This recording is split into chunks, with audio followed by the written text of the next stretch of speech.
A male narcissist does not fear losing a good woman. He does not lie awake at night mourning your heart, your kindness, or the way you loved him through his darkest moments.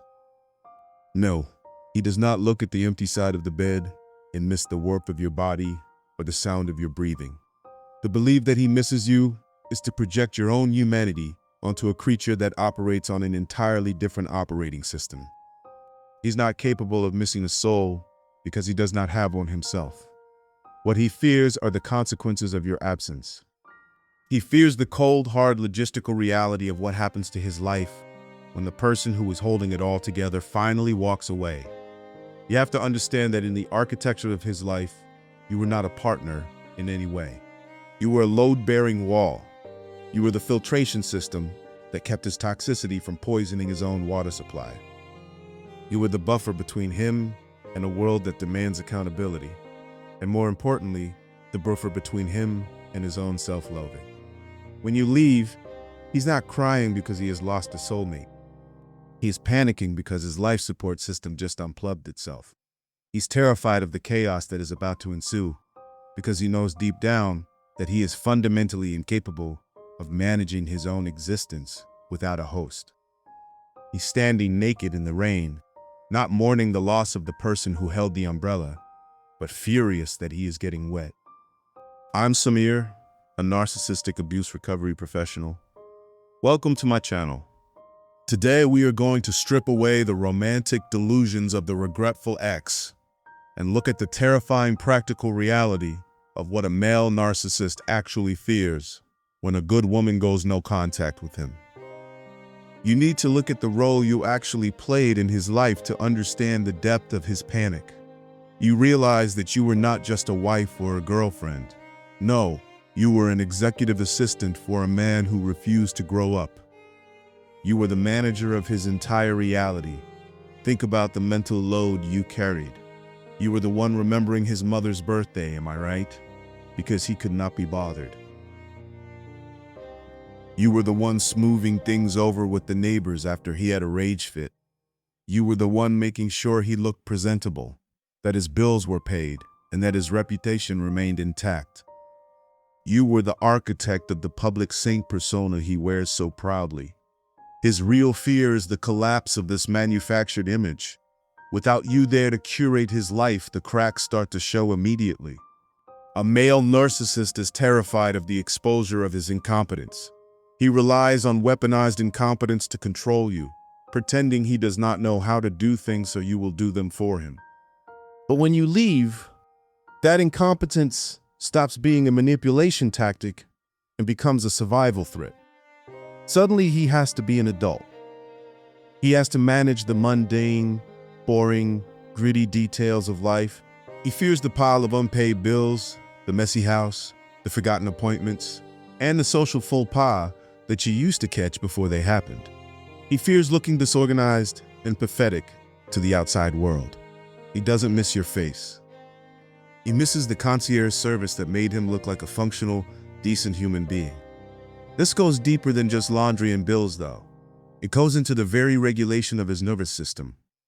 For years, you served as a human regulator for his emotions.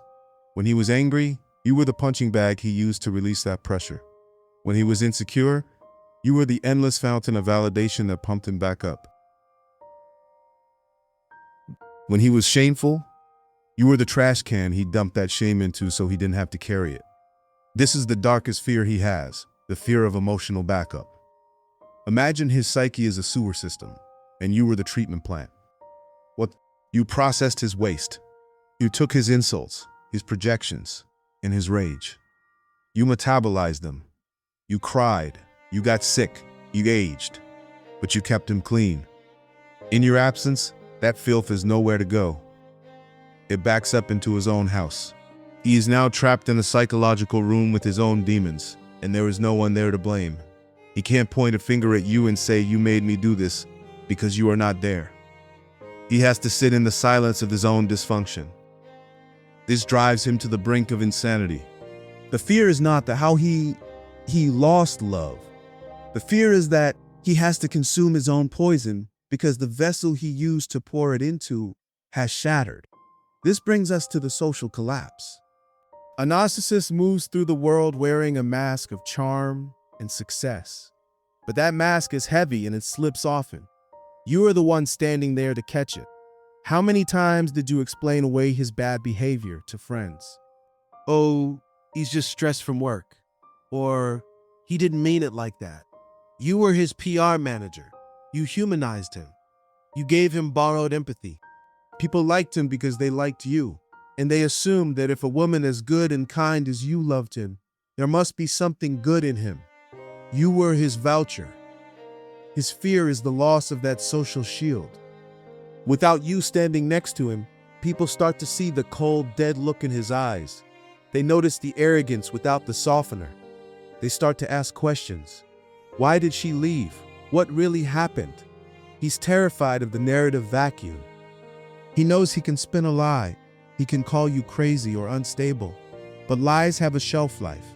Eventually, without a good woman to point to as a prop, the world starts to see him as a broken man or a perpetual victim.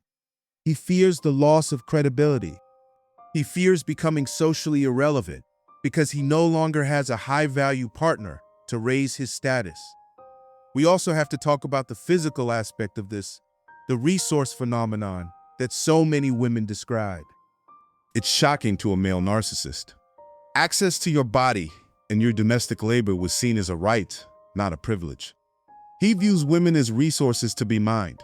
When you leave, he loses his access to high-quality free labor. It sounds crude, but you have to understand that his entitlement creates a fear of downgrading. He fears having to do his own laundry, cooking his own food, or paying someone to do it. He fears the loss of the sexual access that he used to validate his masculinity. It's not about intimacy for him. It's about dominance and regulation. Losing you is like losing a high-end appliance that he didn't appreciate until it broke. He's angry at the inconvenience of it all. He hates that he has to go out into the dating market and hunt again. It takes energy to love bomb, to wear the mask, to trick a new victim. He resents you for forcing him to do that work again. And speaking of becoming a person he can no longer use, I have something urgent and important for those of you who are ready to make this absence permanent. On the 25th of this month, I'm hosting a live workshop where I will show you exactly how to become a person no narcissist can stand. Someone who is so grounded in their worth that his manipulation bounces off like water off a duck's back. This is about becoming unusable. You can book your spot right now by clicking the link in the description or the pinned comment at an early bird price. Perhaps the most profound fear, the one that keeps him in a state of perpetual agitation, is the fear of the mirror. As long as you were reacting to him, crying, screaming, begging, explaining, he felt powerful. Your pain was proof of his existence. If he could break you, he must be a god. But when you detach, when you go gray rock or no contact, you hold up a mirror of indifference. He fears the silence. A narcissist has no internal self. He's an echo chamber. He needs your voice bouncing off the walls to know where the boundaries of his personality are. When you stop responding, he feels like he is dissolving. He fears the void. It's an existential terror, a realization that without a victim to torment, he's nothing. He's terrified of the boredom, the stillness, and the lack of supply. This is why he sends the "I miss you" text at 2 a.m. He isn't missing you. He's checking to see if the appliance is still plugged in. He's checking to see if he still exists in your mind. The fear is also rooted in his inability to process shame. A good woman often serves as an incubator for his growth, or at least the illusion of it. You tried to help him grow. You bought the self-help books, suggested therapy, and communicated your needs. You carried the hope for the relationship. You were the hope. When you leave, you take the hope with you. He is left with the stark reality of his own stagnation. He knows on a subconscious level that he is incapable of change. He fears the future because he knows it will just be a repeat of the past, a cycle of destruction that never ends. You were his distraction from that destiny. You are the shiny object that kept him from looking at the graveyard of his own life. Finally, he fears your prosperity. This is the ultimate blow to his fragile ego. He needs to believe that he broke you. He needs to believe that you are curled up in a ball, unable to function without his greatness. The thing he fears most is seeing you thrive.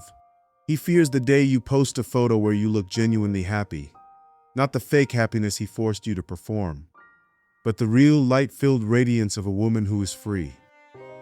That happiness is an indictment of him. It proves that he was the cancer. It proves that he was an obstruction. He is terrified of the world realizing that you are better off without him, because that truth destroys the entire mythology he has built his life around. So if you are sitting there wondering if he misses you, stop. He misses the convenience. He misses the status. He misses the trash can for his shame. He misses the mother, the maid, and the manager. But he does not miss you. He is panic-stricken because the infrastructure of his life has collapsed, and he's too broken to rebuild it himself. Don't go back to fix it. Don't go back to be a shield. Let him stand in the rain. Let him feel the cold. Let him live in the mess he created. It is the only justice he will ever truly understand. And with that, let's bring this episode to an end. I will talk to you in the next one.